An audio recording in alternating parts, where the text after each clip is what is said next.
आज की स्टोरी में आपका स्वागत है।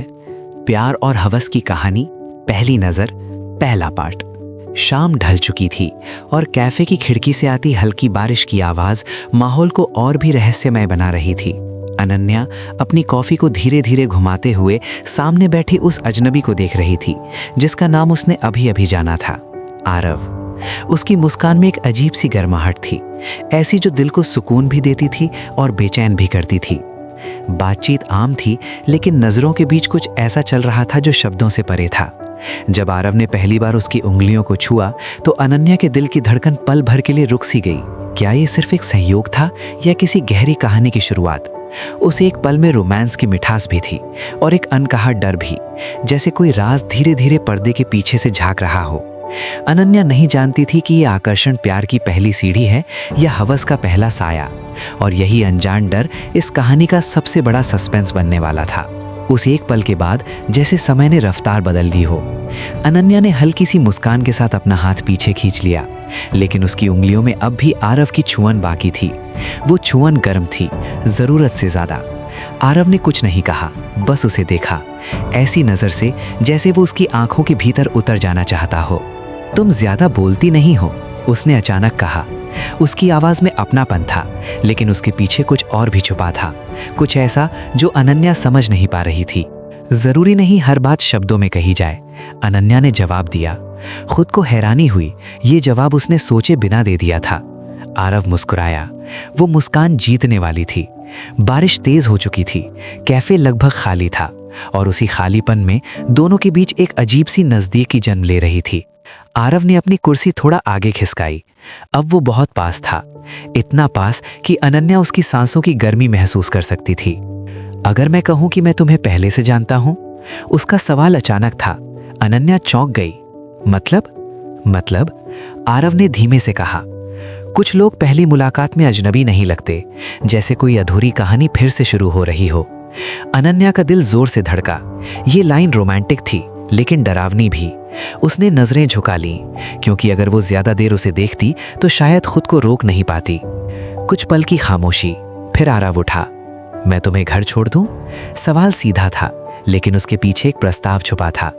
अनन्या ने बाहर देखा, बारिश, अंधेरा और दिल में उठता हुआ एक सवाल।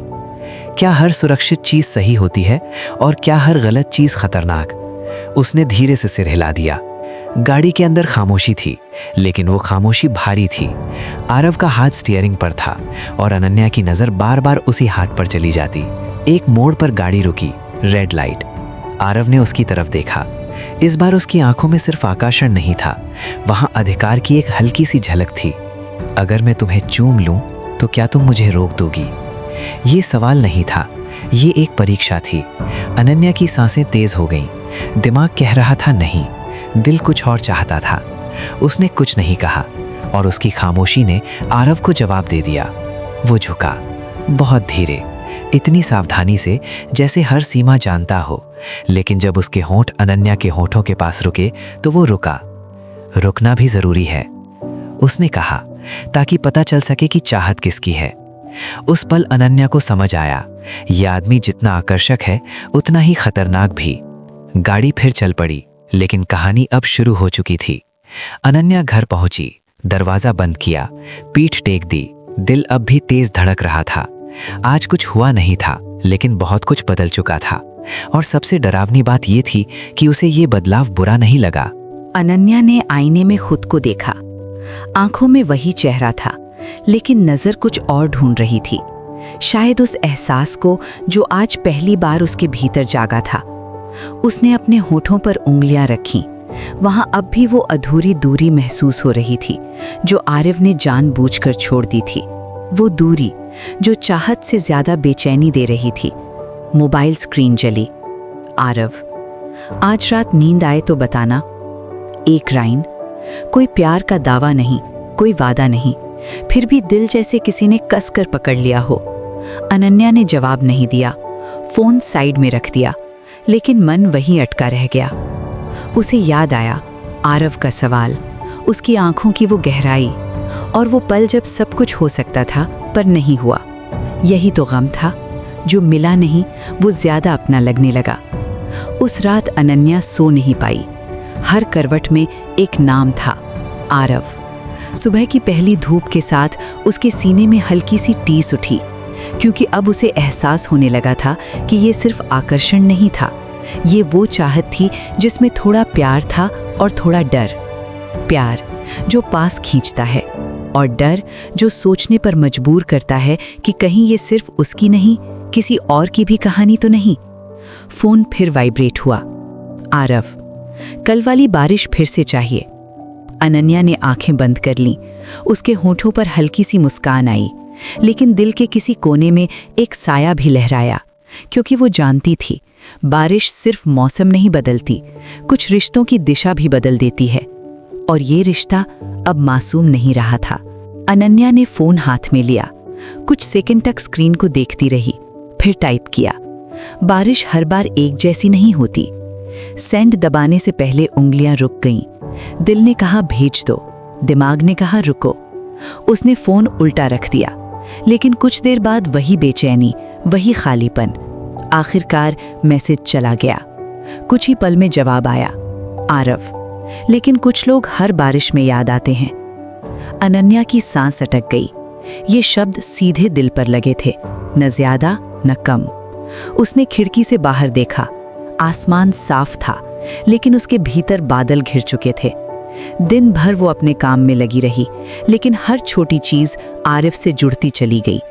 कॉफी, उसकी मुस्कान, बारिश की खुशबू, उसकी आवाज। शाम होते होते वो खुद से थक चुकी थी। फोन फिर बजा। आरव, मिलोगी? एक शब्द, लेकिन सवाल भारी था।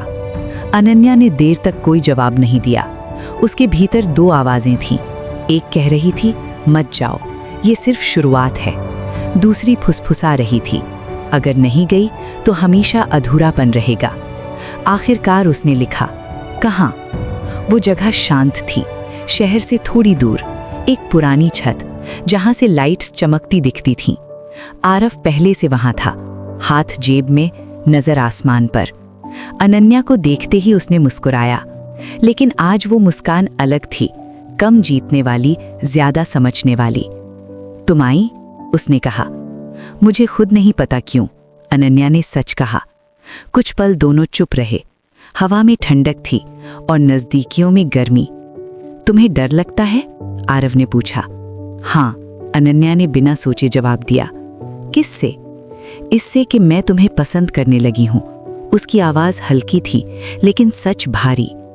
आरव ने उसकी तरफ देखा। इस बार उसकी आंखों में खेल नहीं था, बस ठहराव था। और अगर मैं कहूं कि मुझे भी डर लगता है? उसने कहा। अनन्या ने चौंक कर देखा। तुम्हें? किस बात का? आरव कुछ पल चुप रहा, फिर बोला कि कहीं तुम मुझे उससे ज्यादा ना समझ लो जितना मैं हूं। ये जवाब रोमांटिक नहीं था, ये सच्चा था, और सच्चाई में ही सबसे ज्यादा गम होता है। अनन्या की आंखें नम हो गईं। तो फिर क्यों खींचते हो मुझे? उसने पूछा। आरव ने एक कदम आगे बढ़ाया। अब वो बहुत पास था, क्योंकि कुछ रिश्ते समझ से नहीं, कमजोरी से शुरू होते हैं, उसने कहा। उसने अनन्या के गाल पर हल्के से उंगली फेरी। छुअन धीमी थी, इजाजत मांगती हुई। अनन्या ने आंखें बंद कर लीं। उस पल उसे लगा कि अगर वो अब नहीं रुकी तो फिर कभी नहीं रुक पाएगी। लेकिन आरव फिर रुक गया। अगर आज कुछ हुआ तो ये सिर्फ जिस्म नहीं होगा, और अगर नहीं हुआ तो ये याद बन जाएगा। अनन्या की आंखों से एक आंसू गिरा। तुम हर बात को इतना मुश्किल क्यों बना देते हो? उसने पूछा। आरव ने मुस्कुराकर जवाब दिया, क्योंकि आसान चीजें ज्यादा देर नहीं टिकती। उस रात कुछ नहीं हुआ, लेकिन अनन्या जब लौटी तो पहले से ज्यादा टूटी हुई थी, क्योंकि अब वो जान चुकी थी कि उसे आरव की आदत नहीं लगी थी, उसे उसकी कमी लगने लगी थी। और यही वो मोड़ था जहां प्यार धीरे धीरे खुद को गम में बदलने लगता है। अनन्या को अब साफ महसूस होने लगा था कि आरव के साथ हर मुलाकात उसे पूरा नहीं करती, बल्कि हर बार कुछ और अधूरा छोड़ जाती है। वो हंसती थी, बात करती थी, उसके पास बैठती थी, लेकिन जब अकेली होती तो उसके भीतर एक खालीपन और गहरा हो जाता, जैसे आरव का होना उसे सुकून नहीं बल्कि प्यास दे रहा हो। और ये प्यास ऐसी थी जो हर घूंट के बाद और बढ़ जाती थी। उसे याद आता कि आरव कभी पूरी तरह पास नहीं आया, लेकिन कभी दूर भी नहीं गया। वो हर बार सीमा पर रुक जाता, जैसे जानता हो कि अनन्या जितना पाएगी उतनी ही उलझती जाएगी। यही सबसे दर्दनाक था कि आरव उसे तोड़ नहीं रहा था, बस धीरे धीरे कमज़ोर कर रहा था। अब उसकी सुबह आरव के मैसेज से शुरू होती और रात उसी की खामोशी पर ख़त्म होती। कभी एक दिन बात नहीं होती तो अनन्या खुद को समझाती कि ये सामान्य है, लेकिन दिल मानता नहीं था। वो आईने में खुद को देखती और सोचती, क्या मैं वही अनन्या हूँ जो कभी किसी के इंतज़ार में नहीं रहती थी? प्यार शायद यही करता है, वो इंसान को बदल देता है, बिना पूछे, बिना बताए। और गम तब शुरू होता है जब ये बदलाव एक तरफा हो। आरव के शब्द अब भी मीठे थे, मगर उनमें गहराई कम और रहस्य ज़्यादा हो गया था। कभी कभी वो बेहद अपना लगता और कभी ऐसा जैसे वो बस एक किरदार निभा रहा हो। अनन्या के मन में सवाल उठते, लेकिन वो सवाल पूछने से डरती, क्योंकि जवाब शायद वही होता जिससे वो भाग रही थी। उसे अब ये भी समझ आने लगा था कि प्यार हमेशा शोर नहीं करता। कई बार वो चुपचाप भीतर बैठकर इंसान को खाता रहता है। और हवस, वो तो बस बहाना होती है। असल चोट तब लगती है जब उम्मीद टूटती है। अनन्या अभी टूटी नहीं थी, लेकिन दरारें साफ दिखने लगी थीं। वो जानती थी ये कहानी आगे चलकर या तो उसे बहुत मजबूत बनाएगी या बहुत खामोश। और इस अनजाने डर के साथ वो हर दिन आरव से मिलने जाती रही, ये जानते हुए भी कि हर मुलाकात उसे मंजिल से नहीं बल्कि दर्द से एक कदम और पास ले जा रही है। अनन्या फिर भी हर बार वही रास्ता चुनती रही, क्योंकि कुछ दर्द ऐसे होते हैं जिनसे इंसान भागना नहीं चाहता बल्कि उन्हें जीना चाहता है, जैसे वो दर्द ही उसकी आखिरी सच्चाई हो।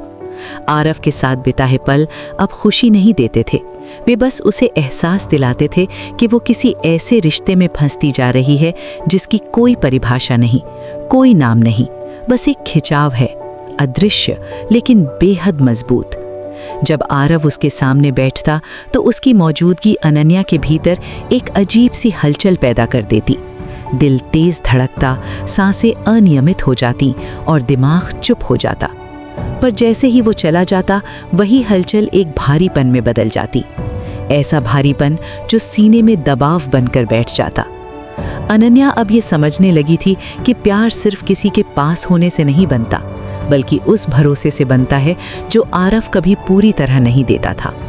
वो कभी बेहद अपना लगता, कभी बेहद दूर, और यही अस्थिरता अनन्या को अंदर से तोड़ने लगी थी।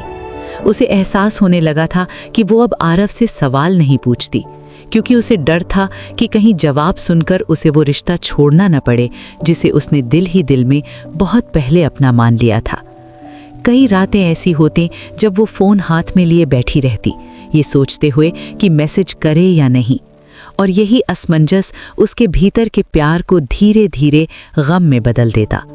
उसे याद आने लगा कि वो पहले कैसी थी, खुलकर हंसने वाली, बिना किसी इंतज़ार के जीने वाली, और अब कैसी हो गई थी, हर छोटी सी आवाज़ पर चौंक जाने वाली, हर नोटिफिकेशन में किसी नाम की उम्मीद करने वाली। ये बदलाव अचानक नहीं आया था, बल्कि हर मुलाकात, हर अधूरी बातचीत, हर रुकी हुई छुअन ने मिलकर उसे यहाँ तक पहुँचाया था। आरव शायद जानता था कि अनन्या उससे क्या चाहती है, लेकिन वो वही देता था जितना ज़रूरी हो, उससे ज़्यादा नहीं। जैसे वो अनन्या को खोना भी नहीं चाहता था और बांधना भी नहीं। और यही बीच की जगह सबसे ज़्यादा दर्दनाक होती है, जहाँ ना तो इंसान पूरी तरह किसी का हो पाता है और ना ही खुद का रह पाता है। अनन्या अब अपने ही भीतर सवाल बन चुकी थी कि ये प्यार है या सिर्फ उस खालीपन की आदत जो आरव की मौजूदगी से कुछ देर के लिए भर जाता है। कई बार उसे लगता कि अगर आरव एक बार साफ कह दे कि वो उससे कुछ नहीं चाहता, तो शायद वो रोकर खुद को समेट लेगी, लेकिन आरव की खामोशी उसे रोज़ थोड़ा थोड़ा मारती रहती थी। वो समझ चुकी थी कि हवस सिर्फ जिस्म तक सीमित नहीं होती, कई बार वो भावनाओं का ऐसा खेल बन जाती है जिसमें एक इंसान दिल हारता है और दूसरा सिर्फ खेलता है। फिर भी इन सब एहसासों के बावजूद अनन्या खुद से हर बार यही कहकर समझौता कर लेती कि शायद यही प्यार का तरीका है, थोड़ा दर्द, थोड़ी उम्मीद और बहुत सारा इंतज़ार। लेकिन कहीं ना कहीं उसके भीतर एक आवाज़ धीरे धीरे तेज़ होने लगी थी, जो उसे चेतावनी दे रही थी कि अगर वो अभी नहीं रुकी तो आने वाला दर्द सिर्फ गहरा नहीं होगा बल्कि स्थायी होगा। और यही अनकहा डर, यही अनजानी बेचैनी इस कहानी को उस मोड़ की तरफ ले जा रही थी जहां अनन्या को पहली बार खुद और आरव में से किसी एक को चुनना पड़ेगा। और वो चुनाव इस कहानी की दिशा हमेशा के लिए बदल देने वाला था। क्योंकि अब सवाल ये नहीं रह गया था कि आरव अनन्या के लिए क्या है, बल्कि ये बन गया था कि अनन्या खुद अपने लिए क्या है। उस दिन के बाद से उसके भीतर एक अजीब सी बेचैनी बस गई थी, ऐसी बेचैनी जो ना पूरी तरह दर्द थी ना पूरी तरह चाहत, बल्कि दोनों के बीच की वो जगह जहां इंसान सबसे ज्यादा अकेला महसूस करता है। वो हर रोज खुद से वादा करती कि आज आरव को कम महसूस करेगी, कम सोचेगी, कम इंतजार करेगी। लेकिन जैसे ही दिन ढलता वो सारे वादे बिना शोर के टूट जाते। आरव अब उसकी जिंदगी का हिस्सा नहीं, उसकी आदत बन चुका था। और आदतें सबसे ज्यादा तकलीफ देती हैं क्योंकि उन्हें छोड़ना इंसान को खुद से लड़ने पर मजबूर कर देता है। कभी कभी आरव बहुत अपना लगता, इतनी सहजता से उसके कंधे पर हाथ रख देता कि अनन्या को लगता शायद वही उसका सहारा है। और कभी कभी वही आरव घंटों गायब रहता, बिना किसी वजह, बिना किसी जवाब के। और उसी खामोशी में अनन्या का दिल हजार सवालों में बिखर जाता। उसे समझ आने लगा था कि प्यार हमेशा रोने से नहीं दुखता, कई बार वो मुस्कुराते हुए भी इंसान को अंदर से खोखला कर देता है। अब जब वो आईने में खुद को देखती तो उसे अपने चेहरे पर थकान दिखती, वो थकान जो नींद की कमी से नहीं, भावनाओं के बोझ से आती है। आरव शायद ये सब देख नहीं पाता था या देखना नहीं चाहता था, क्योंकि उसके लिए ये रिश्ता एक एहसास था और अनन्या के लिए एक उम्मीद। और जब एक एहसास और एक उम्मीद साथ चलते हैं तो टूटता हमेशा वही है जो उम्मीद करता है। कई बार अनन्या ने खुद को ये कहते हुए रोका कि वो आरव से प्यार नहीं करती, वो बस उसकी मौजूदगी की आदी हो गई है। लेकिन दिल हर बार इस झूठ को मानने से इनकार कर देता। उसे याद आने लगा कि प्यार कभी डराता नहीं, प्यार में सवाल पूछने की आज़ादी होती है। और यहाँ वो सवालों से डरने लगी थी। यही डर धीरे धीरे उसके भीतर गम बनकर बैठ गया, ऐसा गम जो दिखाई नहीं देता लेकिन हर सांस के साथ महसूस होता है। अब वो हर मुलाकात से पहले खुद को तैयार करती, कभी ज्यादा उम्मीद न रखने की, कभी ज्यादा पास न जाने की।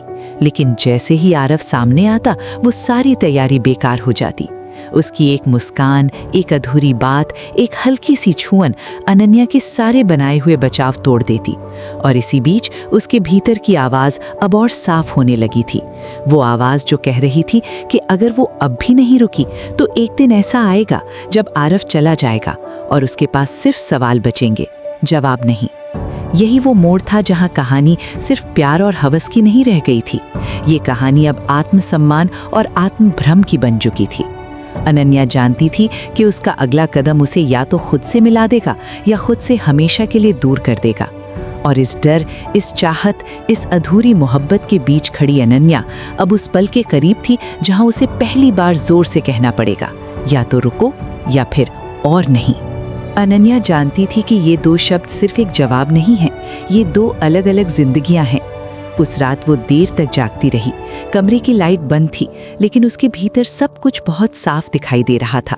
उसे एहसास हो रहा था कि वो अब किसी मोड़ पर खड़ी है जहां से पीछे लौटना आसान नहीं होगा। आरव का चेहरा उसकी आंखों के सामने बार बार उभर रहा था, कभी मुस्कुराता हुआ, कभी चुप, कभी इतना पास कि सांसें टकरा जाएं और कभी इतना दूर कि उसकी मौजूदगी पर ही शक होने लगे। अनन्या को सबसे ज्यादा डर इस बात का नहीं था कि आरव उसे छोड़ सकता है, बल्कि इस बात का था कि कहीं वो खुद को पूरी तरह खो ना दे। उसने तकिए में मुंह दबाकर रोना चाहा, लेकिन आंसू भी जैसे थक चुके थे। अब दर्द शोर नहीं करता था, वो बस भीतर बैठकर चुपचाप फैल रहा था। अगले दिन जब आरव का मैसेज आया, आज मिल सकते हैं, तो अनन्या ने पहली बार तुरंत जवाब नहीं दिया। फोन हाथ में था, उंगलियां कांप रही थीं और दिल जैसे हर धड़कन के साथ कोई फैसला मांग रहा था। उसे लगा कि अगर वो आज भी मिल गई तो शायद वो फिर वही बन जाएगी, जो सवाल नहीं पूछती, जो आधी सी खुशियों में खुद को समझा लेती है। लेकिन अगर वो नहीं गई तो शायद हमेशा के लिए ये जानने से डरती रहेगी कि आरव असल में क्या चाहता था। आखिरकार उसने सिर्फ एक शब्द लिखा, ठीक है। वो शब्द छोटा था, लेकिन उसके पीछे उसका पूरा डर, उसकी पूरी चाहत और उसका पूरा गम छुपा हुआ था। मिलने की जगह वही पुरानी थी, लेकिन आज माहौल बदला हुआ था। हवा में पहले जैसी हल्कापन नहीं था, वहाँ एक अजीब सा तनाव था, जैसे कोई सच बाहर आने को बेचैन हो। आरव ने उसे देखकर मुस्कुराया, लेकिन अनन्या ने पहली बार महसूस किया कि उस मुस्कान के पीछे कुछ छुपा है, कुछ अनकहा, कुछ अधूरा। बातचीत शुरू हुई, लेकिन शब्द फिसलते रहे। अनन्या ने खुद को संभालते हुए पूछा, हम क्या हैं आरव? सवाल सीधा था, लेकिन उसके लिए शायद नहीं। आरव कुछ देर चुप रहा। उसकी आंखों में वो खेल नहीं था जो पहले होता था, वहां सोच थी, या शायद बचाव। तुम मेरे लिए खास हो, उसने कहा, और यही वो जवाब था जिससे अनन्या डर रही थी। खास, लेकिन कितना? इतना कि रुक जाए या इतना कि चला जाए? अनन्या का दिल बैठ सा गया। उसने महसूस किया कि ये रिश्ता उसे पूरा नहीं कर रहा, बल्कि उसे लगातार किसी उम्मीद के सहारे टांगे हुए है। उसने गहरी सांस ली, जैसे खुद को किसी बड़े सच के लिए तैयार कर रही हो। आरव, उसने धीमी लेकिन साफ आवाज में कहा, मुझे आधा नहीं चाहिए। उस पल आरव के चेहरे पर कुछ बदला, शायद हैरानी, शायद घबराहट। वो कुछ कहने ही वाला था कि अनन्या का फोन बज उठा। स्क्रीन पर एक नाम चमका। वो नाम ऐसा था जिसकी उसे उम्मीद नहीं थी। अनन्या ने कॉल देखी, फिर आरव को, फिर दोबारा फोन को। एक पल के लिए सब कुछ रुक गया, हवा, आवाजें, सोच। आरव ने स्क्रीन की तरफ देखा और उसका चेहरे का रंग बदल गया। अनन्या को समझ नहीं आया क्यों, लेकिन उसका दिल जोर से धड़कने लगा। उसने कॉल रिसीव नहीं की। फोन साइलेंट हो गया, लेकिन सवाल शोर मचाने लगे। आरव ने कुछ कहना चाहा, फिर खुद को रोक लिया। तुम्हें जाना चाहिए, उसने कहा, और उसकी आवाज में पहली बार घबराहट थी। अनन्या उठी, लेकिन उसके कदम भारी थे। जाते जाते उसने पलटकर देखा। आरव वहीं खड़ा था, लेकिन अब वो वही आदमी नहीं लग रहा था जिसे वो जानती थी। उस रात अनन्या को नींद नहीं आई। उसे एक कॉल ने उसके भीतर एक नया डर जगा दिया था। ऐसा डर जो सिर्फ रिश्ते टूटने का नहीं, बल्कि किसी बड़े सच के सामने आने का था। और वो जानती थी, असली कहानी अब शुरू होने वाली है। उस रात के बाद अनन्या की जिंदगी बाहर से बिल्कुल वैसी ही दिखती थी जैसी पहले थी, लेकिन भीतर कुछ टूटकर अपनी जगह बदल चुका था। वो अब हंसती थी, काम पर जाती थी, लोगों से बात करती थी, मगर हर मुस्कान के पीछे एक सवाल छुपा रहता था। वो कॉल किसका था, और आरव उस नाम को देखकर क्यों घबरा गया था? अनन्या ने खुद से वादा किया था कि वो उस बारे में नहीं सोचेगी, लेकिन कुछ सवाल ऐसे होते हैं जो जितना दबाओ उतनी जोर से उभरते हैं। आरव अब पहले जैसा नहीं रहा। उसके मैसेज कम हो गए थे, आवाज में वो पहले वाली बेफिक्री नहीं थी, और मिलने की बातें वो खुद टालने लगा था। यही बदलाव अनन्या को सबसे ज्यादा डराने लगा, क्योंकि जब कोई इंसान अचानक दूरी बनाने लगे तो समझ आ जाता है कि कहीं ना कहीं कोई सच छुपाया जा रहा है। अनन्या ने पहली बार महसूस किया कि शायद वो सिर्फ एक भावनात्मक कहानी का हिस्सा नहीं थी, बल्कि किसी ऐसे खेल में फंस गई थी जिसके नियम उसे बताए ही नहीं गए थे। एक शाम उसने हिम्मत करके आरव को कॉल किया, लेकिन फोन नहीं उठा। दूसरी बार भी नहीं, तीसरी बार फोन स्विच्ड ऑफ मिला। उसी पल उसके भीतर एक अजीब सा डर फैल गया, ऐसा डर जो सिर्फ रिश्ते टूटने का नहीं, बल्कि किसी अनजाने खतरे का था। उस रात उसे नींद नहीं आई। उसे बार बार आरव की वो नज़र याद आती रही जब उसने उस फोन कॉल को देखा था। वो नज़र अपराध बोध की थी या डर की, अनन्या तय नहीं कर पा रही थी। अगले दिन अचानक एक अनजान नंबर से मैसेज आया। कुछ सवालों के जवाब हर किसी को नहीं मिलते। अनन्या का दिल जोर से धड़क उठा। उसने नंबर पर कॉल करने की कोशिश की, लेकिन नंबर मौजूद नहीं था। अब उसे यकीन होने लगा था कि ये सब सिर्फ इत्तेफाक नहीं है। आरव से जुड़ा कोई सच था जो धीरे धीरे उसके करीब आ रहा था। उसने अपने दोस्तों से बात करनी चाहिए, लेकिन फिर रुक गई। कुछ कहानियां ऐसी होती हैं जिन्हें बोलने से पहले खुद समझना पड़ता है। शाम को आरव का मैसेज आया, मुझे कुछ समय चाहिए, बस इतना ही। कोई वजह नहीं, कोई सफाई नहीं, और यही अधूरापन अनन्या को अंदर से हिला गया। उसे एहसास हुआ कि वो अब उस मोड़ पर है जहां प्यार पीछे छूट चुका है और सामने सिर्फ सच्चाई खड़ी है, कठोर, बेरहम और अनजान। उसने तय किया कि अब वो सवालों से नहीं भागेगी। अगर आरव के पास जवाब नहीं है तो वो खुद उन्हें ढूंढेगी। उसी रात जब शहर सो रहा था, अनन्या ने वो आखिरी मैसेज पढ़ा जो आरव ने कभी डिलीट नहीं किया था। एक अधूरी लाइन, एक अधूरा सच और उसी पल उसे समझ आया कि उसकी कहानी सिर्फ प्यार और हवस की नहीं थी। ये कहानी भरोसे, झूठ और एक ऐसे रहस्य की थी जो अगर सामने आ गया तो कई जिंदगियां बदल जाएंगी। अनन्या खिड़की के पास खड़ी थी। बाहर अंधेरा था और भीतर सवालों का तूफान। उसने गहरी सांस ली क्योंकि वो जान चुकी थी अब पीछे हटने का कोई रास्ता नहीं है। सच सामने आने ही वाला है, लेकिन क्या वो सच उसे आजाद करेगा या पूरी तरह तोड़ देगा? सच सामने आने ही वाला है, लेकिन क्या वो सच उसे आजाद करेगा या पूरी तरह तोड़ देगा? ये सवाल अब अनन्या के साथ सोता था और उसी के साथ जागता था। अब उसे फर्क नहीं पड़ता था कि आरव उसे चाहता है या नहीं। उसे बस ये जानना था कि वो सब क्या था जो आधा कहा गया, आधा छुपाया गया और आधा महसूस करवाया गया। उसे पहली बार एहसास हुआ कि सबसे खतरनाक रिश्ते वो नहीं होते जो टूट जाते हैं, बल्कि वो होते हैं जो कभी पूरे ही नहीं होते। आरव की खामोशी अब शब्दों से ज़्यादा बोलने लगी थी। हर देर से आया मैसेज, हर टला हुआ जवाब, हर अधूरी बात, सब मिलकर एक ऐसा पैटर्न बना रहे थे जिसे अनन्या अब नज़रअंदाज नहीं कर सकती थी। वो जान चुकी थी कि जिस दिन किसी इंसान को खोने का डर खत्म हो जाए, उसी दिन वो सच्चाई के सबसे करीब होता है। अब उसे डर नहीं लग रहा था, उसे गुस्सा भी नहीं आ रहा था। उसे बस एक अजीब सी ठंडक महसूस हो रही थी, जैसे कोई भीतर से पत्थर बनता जा रहा हो। उसने खुद से कहा कि अगर सच दर्दनाक भी हुआ तो भी वो उसे स्वीकार करेगी, क्योंकि अधूरी उम्मीदों में जीने से बेहतर है एक पूरी चोट। उसने आरव को आखिरी बार मिलने का मैसेज किया। ना कोई इल्ज़ाम, ना कोई शिकायत, बस एक लाइन, मुझे सब जानना है। इस बार जवाब देर से नहीं आया। कल, बस यही शब्द, कल। एक ऐसा शब्द जिसमें भविष्य भी था और अंत भी। मुलाकात उसी जगह तय हुई जहां कभी सब कुछ शुरू हुआ था, लेकिन आज माहौल बिल्कुल अलग था। वहां कोई बारिश नहीं थी, कोई रोमांटिक रोशनी नहीं, बस सच्चाई का इंतजार था। आरव आया, लेकिन अनन्या ने पहली बार उसे ध्यान से देखा। वो आत्मविश्वास गायब था, वो सहजता नहीं थी। उसके चेहरे पर थकान थी और आंखों में वो डर जिसे वो हमेशा छुपाता रहा था। अनन्या ने बिना भूमिका के कहा, वो कॉल कौन था? आरव चुप रहा, बहुत देर तक, इतनी देर कि अनन्या को लगा शायद यही उसका जवाब है। फिर उसने गहरी सांस ली, जैसे किसी भारी बोझ को नीचे रखने वाला हो। कुछ सच ऐसे होते हैं, आरव ने कहा, जो अगर सामने आ जाएं तो सब कुछ बदल जाता है। अनन्या ने उसकी तरफ देखा, बिना पलक झपकाए।